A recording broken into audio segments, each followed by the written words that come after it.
Bonjour gonzesse. Bien fait mon ami. Garçon, laissons partir. All these words do exist in French, but really you shouldn't say most of them in a real French conversation. Yes, I know they might work in some situations, but well, most of the time they don't mean what you think they mean. Let's revisit a few previous lessons so you can see what you should never say in French. I'm Géraldine, c'est parti. Let's say you just saw a French person do something very, very well and you want to tell them, that's really well done, and you tell them, bien fait. You're very proud of yourself because you just tried something and you think that this is how it translates, but the person in front of you looks hurt and doesn't understand what's happening. Well, you just fell into a very classical trap of everyday French because bien fait does not translate into well done at all. It's quite the opposite. So today I'm going to show you what to say instead. Well done translates into bien fait. And most of the time, doing word-for-word translation helps a lot, especially if you want to understand something. You have a very good and reliable translation if you're using something like Google Translate, for example. That's good enough for most of the things. But there's some exceptions, for example, les faux amis, and these kind of very small expressions where a direct translation does not work. And there is something very funny with bien fait, is that if you look at the dictionary, it might tell you that it's the same. But actually there's always some context around it that tells you that, yeah, it's the same, but only in a phrase, for example. On its own, bien fait do not translate into well done, and it actually means the exact opposite of well. Well done, that's very good. No. Okay, so I told you about word-for-word translation, but actually, bien fait, what does it mean? Because I said it's the opposite of well done. Well, bien fait on its own means served you right. So it's a good way to say something about revenge, something bad that happened to you, and you want to show the person that, yeah, they kind of deserved it, this kind of thing. So it's exactly the opposite of well done. For example, tu as mangé trop de bonbons et maintenant tu es malade, bien fait. Tu as mangé trop de bonbons et maintenant tu es malade, bien fait. You ate too many sweets and now you're sick, you deserved it. Also, you can use it where you precise who it's about. For example, c'est bien fait pour toi, or c'est bien fait pour lui. You deserved it, or he deserved it, or something bad happened to you and you deserved it, something bad happened to him and you deserved it. So if you say c'est bien fait pour toi, you obviously refer to something that you mentioned before, because here you do not say what happened that is bad. C'est bien fait pour toi, c'est bien fait pour lui. You can add anything after pour if you want to mention who you're talking about. C'est bien fait pour. So you can see it means it served you right. Something bad happened to you and you deserved it, which is the complete opposite of well done.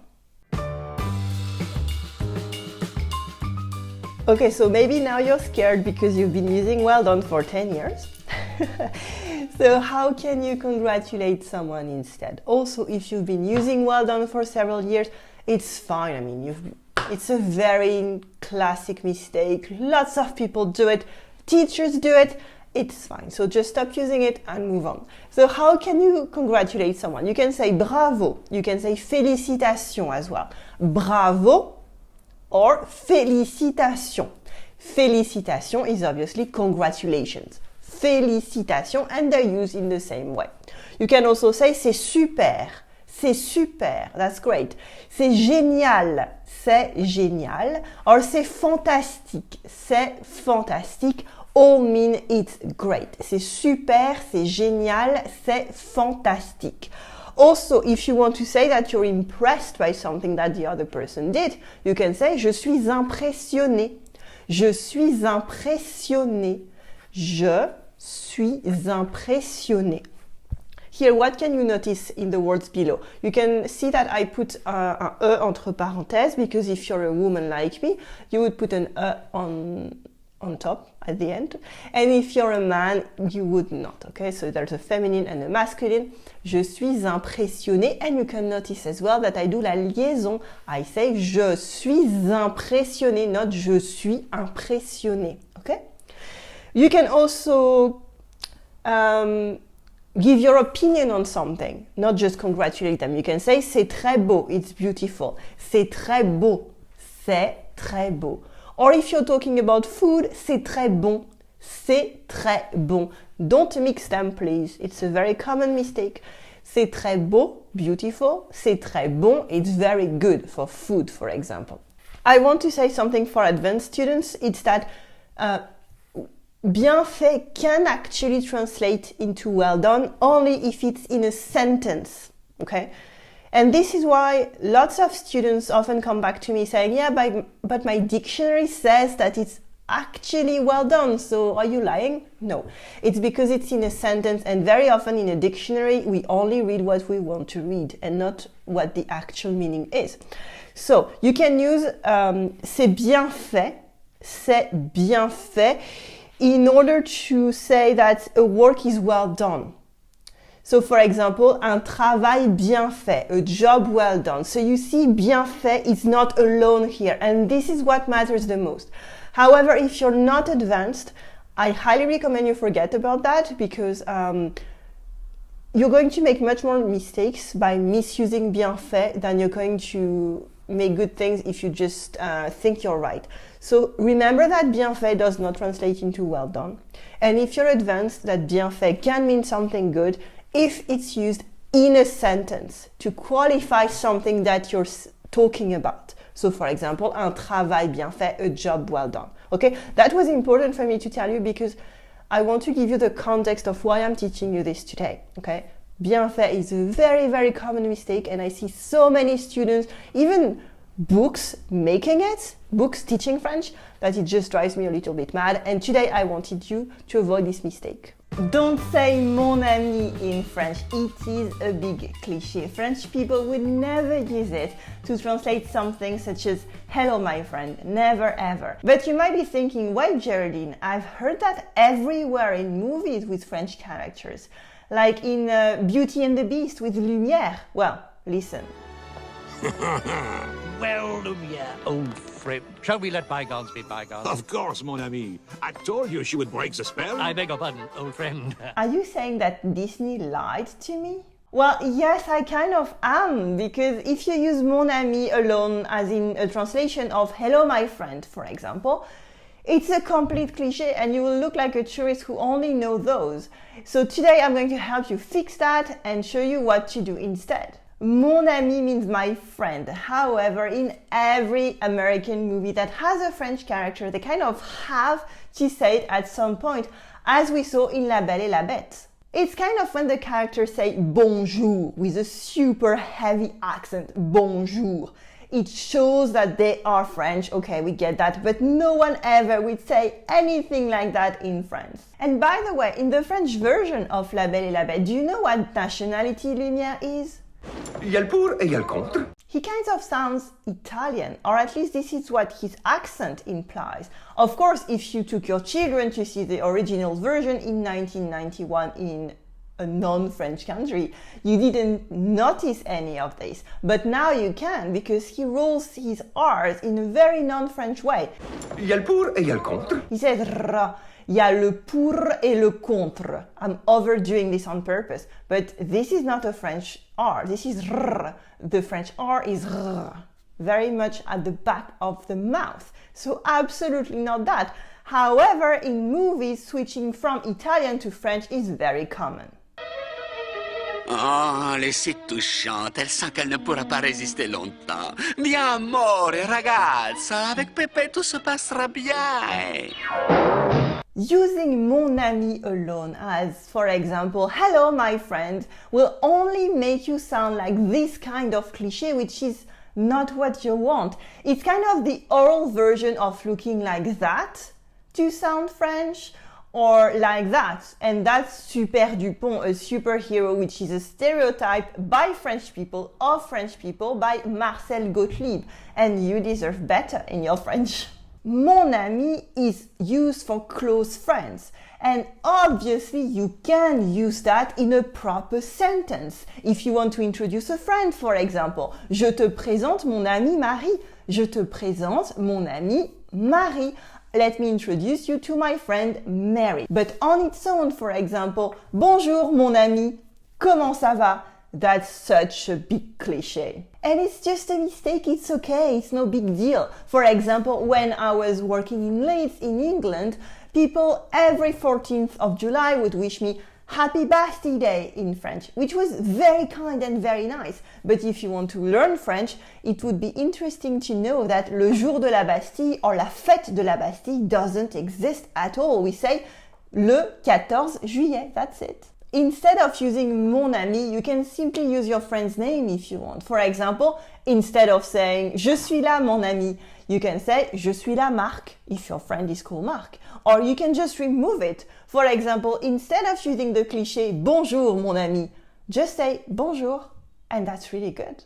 The translation of let's is a big source of mistakes for French learners. So how do you usually translate it? You might know that it is the imperative form and that let translates into laisser. That's the verb laisser. So laisser at the imperative should be laissons. And that should work. Unfortunately, no, that's usually a mistake. I'm really sorry. So today, let's have a look at how to translate let's properly and a few exceptions as well so you can use it in your everyday modern French. Let's go. Let's in English is the imperative form for the first person of plural for the verb after it. As in, let's dance. You're inviting people to actually dance.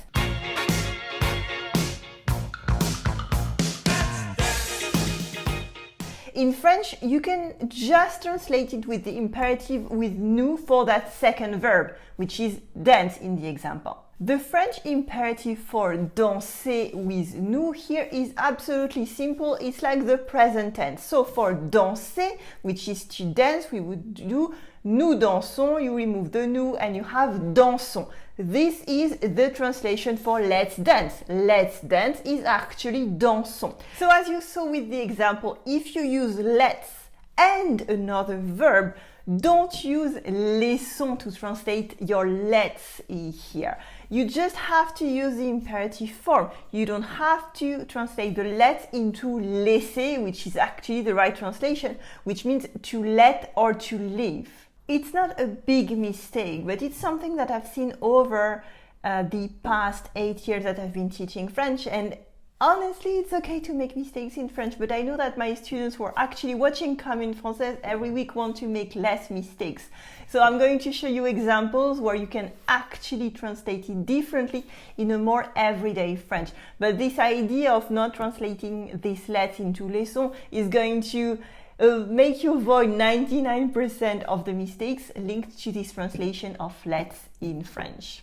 The first exception where you can actually use laissons is when you're actually talking about leaving something. So for example, laissons-le tout seul, laissons-le tout seul is let's leave him alone. But the whole purpose of that is to leave him alone. So this is where you can use laissons. When I say don't use laissons, I don't say never ever use it, but it is a very common mistake when students want to translate let's.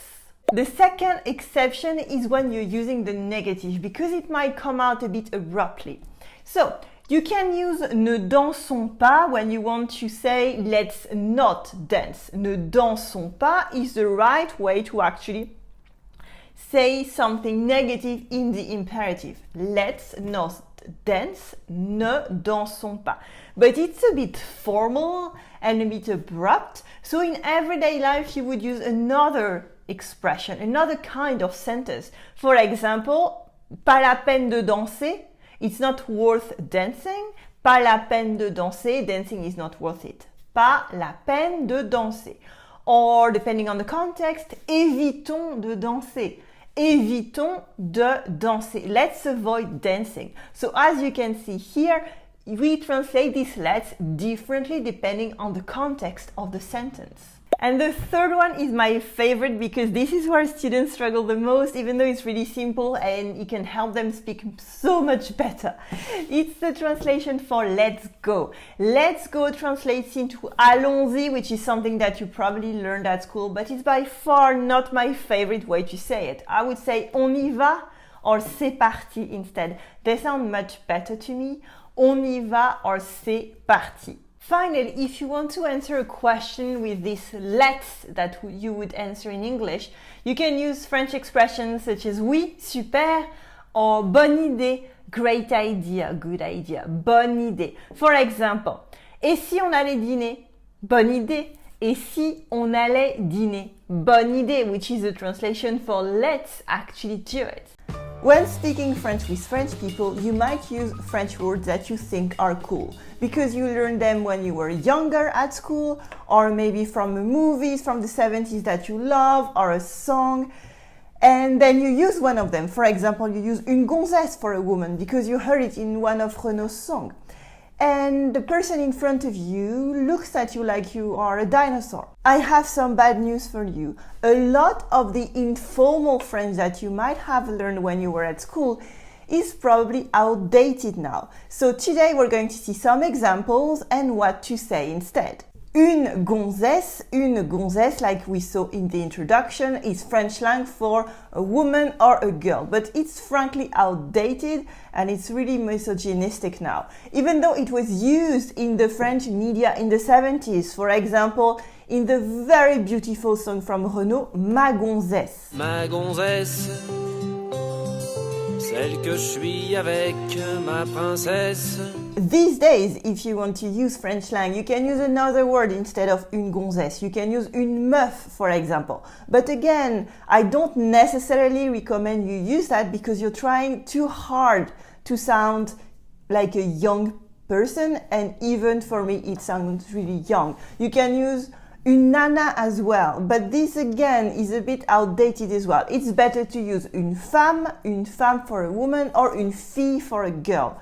Une fille. Both of those are perfectly fine. Since I mentioned Renaud, I have to say that les béton is outdated as well. Les béton, il m'a filé une baigne, j'ai filé une torgnole. Les béton comes from le verlan, which is a form of slang in French. It comes from the expression laisse tomber, literally let it fall, but it means drop the subject or forget about it. Les béton is laisse tomber. You see, we just changed the order of the syllable. Les béton for laisse tomber. So les béton means forget about it, and you should forget about that verlan expression. Use the regular expression in French. Laisse tomber. For example, j'ai pas entendu. Qu'est-ce que tu as dit? J'ai pas entendu. Qu'est-ce que tu as dit? Oh, laisse tomber. Laisse tomber. I didn't hear what you said. Oh, forget about it. But if you want to talk about French culture, this song is still very, very famous and well known. Filé un marron, m'a filé une châtaigne, j'ai filé mon blouson. Another French slang that you might have heard is les ricains. Les ricains for les Américains. Les Américains, the Americans. And also it is in an old song by the conservative singer Michel Sardou. Si les ricains n'étaient pas là. Ricain used to be a common slang to talk about the Americans, but if someone uses it to talk about themselves, it's just a bit weird because no French people has used it in the past 15 years. Now, don't get me wrong, nothing bad will really happen to you if you use any of these words. All I'm saying is that if you want to go with them, but these are not commonplace, cool, everyday slang that everybody uses anymore. You might hear a few people use them, but they know the context around them. They know why they're using them in certain sentences. But I hear too many students trying to sound cool in French using super outdated slang or slang that's completely inappropriate because it's not used or it has a different meaning now. So just be careful. If you want to say you're American, just go for it. Je suis américain or je suis américaine. It's super simple. Now, outdated French is not necessarily slang because you might just want to speak properly. And a fun word that I think about all the time in terms of outdated French is une vedette. Une vedette. It used to be very, very common in the 70s and 80s, but une vedette is not something that we use anymore. It means a celebrity or a star, and it's something that you can hear in older movies or TV shows, for example. It's very, very common. But now we would say une célébrité, or even better, une star. Yes, we're using the same word as in English. Une célébrité or une star. And both words are feminine, even when they're applied to a man, by the way. For example, Jean-Jacques Goldman est une star de la chanson française. Jean-Jacques Goldman est une star de la chanson française. Jean-Jacques Goldman is a French songwriting celebrity in France. Garçon is the French word for boy. Garçon. You might have seen this in outdated French books or in a movie set in France where the protagonist needs something in a cafe, raises a hand and says, Garçon. Well, it's a French cliché from outdated French, so please don't do this anymore. Let's see what you can do instead and how to use garçon in the normal way without being condescending. C'est parti! In French, we can call a waiter un garçon. Un garçon. Literally, it means a boy. Un garçon. Don't forget le CCD though, le CCD, because it makes the C sound like an S. Because if you forget the CD, then it makes garçon. And con is an insult. It means stupid in a much worse way. C'est que garçon, si t'enlèves la CD, ça fait garçon. Et garçon, ma fille, garçon. More specifically, a French waiter in a café is called un garçon de café. Un garçon de café. This is how we sometimes call them, but most of the time we talk about un serveur for a waiter, un serveur, or une serveuse for a waitress. So why shouldn't you use garçon to call a waiter? Well, it is something that you sometimes see in old textbooks, but it is outdated and it can be condescending, and honestly, close to no one uses that. Well, you don't need to do much actually if you want to order something. So, for example, what can you do? You have to raise your hand like that and try to make eye contact. And if you want to be even more noticeable, you can say, s'il vous plaît, s'il vous plaît. This is what I would do, and this is what I do all the time when I'm at a restaurant or a cafe or a bistro, for example. You'll notice this in the movie Intouchable. Monsieur, s'il vous plaît. S'il vous plaît!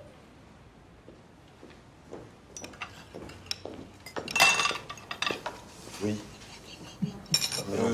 Je prends des tartes tatin, s'il vous plaît.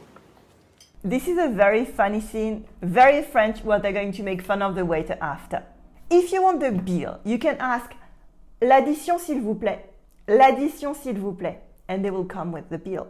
You can also ask for other things. For example, on peut avoir une carafe d'eau, s'il vous plaît? On peut avoir une carafe d'eau, s'il vous plaît? Could we have a jug of tap water, please? Which is very common in restaurants. Or, on peut avoir plus de pain, s'il vous plaît? On peut avoir plus de pain, s'il vous plaît? Notice the S at the end of plus to mean more, and you might know that bread is free in France, so you can absolutely ask for more. Now, you should always be polite, but you might be surprised because what is expected of waiters in France is different from what might be expected in the US, for example. French waiters are not expected to actually socialize. They're just here to bring you your food so you can enjoy it and just talk with your friends, because food is social in France. So they're kind of ghosts actually more than friends. So this is what they're not going to tell you their names, for example. However, you should never really tolerate rudeness, and it sometimes happens that some waiters are not really made for that and they're very rude even in French standards. So be aware. And I'm really sorry about that. Finally, un garçon is absolutely fine for a boy, a young male person. But again, don't forget le CCD, okay? Tu sais que garçon, si t'enlèves la cédille, ça fait garçon. Alors garçon, ma fille.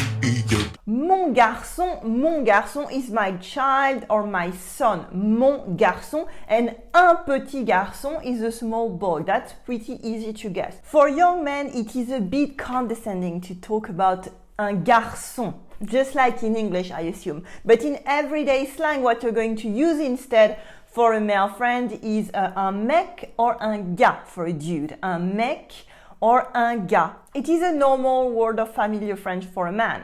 But it's still acceptable to use les garçons for a group of dudes. For example, when you're talking about them as friends, on est allé se balader avec Julie pendant que les garçons faisaient la cuisine. On est allé se balader avec Julie pendant que les garçons faisaient la cuisine. We went out for a walk with Julie while the boys were actually cooking. And at last, a bit of French culture. Les Garçons is in the title of one of the most famous sitcoms in the 80s in French called Hélène et les Garçons. Hélène et les Garçons. And despite its title, it is not a retelling of the Iliad.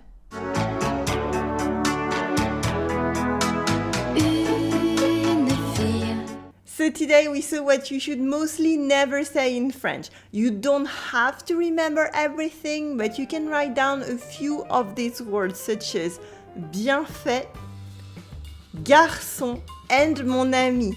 And it's very important that you write down the situations where they don't work. You will find the full lessons I've used in this playlist. Just click on your screen to learn more.